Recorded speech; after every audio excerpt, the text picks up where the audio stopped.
আসসালামু আলাইকুম। বাংলাদেশের কোনো সেনাপ্রধান প্রকাশ্যে ইসলামের পক্ষে কথা বলবে, এটা আমরা আমাদের এই বাংলাদেশের মধ্যে কল্পনাও করতে পারিনি। অথচ আল্লাহ সুবহানাহু ওয়া তাআলা এখন তাদের মুখ থেকে আল্লাহর কথা, ইসলামের কথা, শিরিক বিদআতের বিরুদ্ধে তাদের কথাগুলো আমাদের সামনে উপস্থাপন করে দিচ্ছেন। তাদের মুখ থেকে এখন এগুলো বের হচ্ছে। আসুন প্রথমে আমরা বাংলাদেশ সেনাপ্রধান ওয়াকারুজ্জামানের বক্তব্যটা শ্রবণ করি, এরপর এটা নিয়ে দু একটি কথা বলার চেষ্টা করব। আল্লাহর কি আদেশ দিয়েছে সেটা সম্বন্ধে আমরা জানি না এবং বেদাতের অনুসরণ করি। বেদাতে ছেয়ে গেছে এই দেশ। দোয়ার মধ্যে বেদাত, নামাজের মধ্যে বেদাত, সবখানে বেদাতে ছেয়ে গেছে। এগুলো থেকে বের হয়ে আসতে হবে। একটা সুস্থ সমাজ, ইসলামিক সমাজ আমরা চাচ্ছি এই এডুকেশন সিস্টেমের মাধ্যমে। আপনি ভাবতে পারেন বাংলাদেশের সেনাপ্রধান এই ধরনের কথাবার্তা বলছে। আমরা বাংলাদেশের অন্যান্য যত সরকারি কর্মকর্তা কর্মচারী বৃন্দ আছি এবং যারা সাবেক স্বৈরাচারের দোসর ছিল তাদের সম্পর্কে আমরা কম বেশি সকলেই জানি। তো যাই হোক, কোনো ব্যক্তি যদি নিজেকে পরিবর্তন করে তওবা ইস্তেগফার করে আল্লাহ তাআলার পথে যদি ফিরে আসে, আল্লাহ তাআলা অবশ্যই তাকে কবুল করবেন।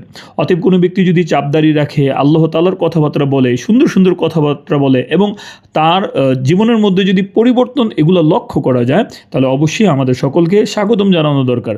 তাদের পিছনের কর্মকাণ্ড নিয়ে সমালোচনা থেকে আমাদের একটু বিরত থাকাই দরকার। অবশ্যই মানুষকে সংশোধনের সুযোগ দিতে হবে। তাছাড়া উনি যে বক্তব্য দিয়েছে আমার কাছে খুবই ভালো লেগেছে। আপনি যদি সমাজের মধ্যে ইসলাম প্রতিষ্ঠা করতে চান, তাহলে অবশ্যই আপনার সমাজ থেকে শিরিক বেদাত এগুলোকে আপনার উপড়িয়ে ফেলতে হবে, সমাজ থেকে এগুলো অনেক দূর করতে হবে।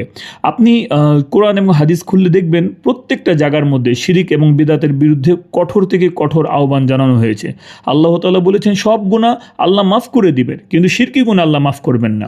বেদাতের বিরুদ্ধে নবীজি সাল্লাল্লাহু আলাইহি ওয়াসাল্লাম কঠোর থেকে কঠোর কথা বলেছেন। মান আহদাসা ফি আমরিনা হাদা মা লাইসা মিনহু ফাহুয়া রাদ্দুন।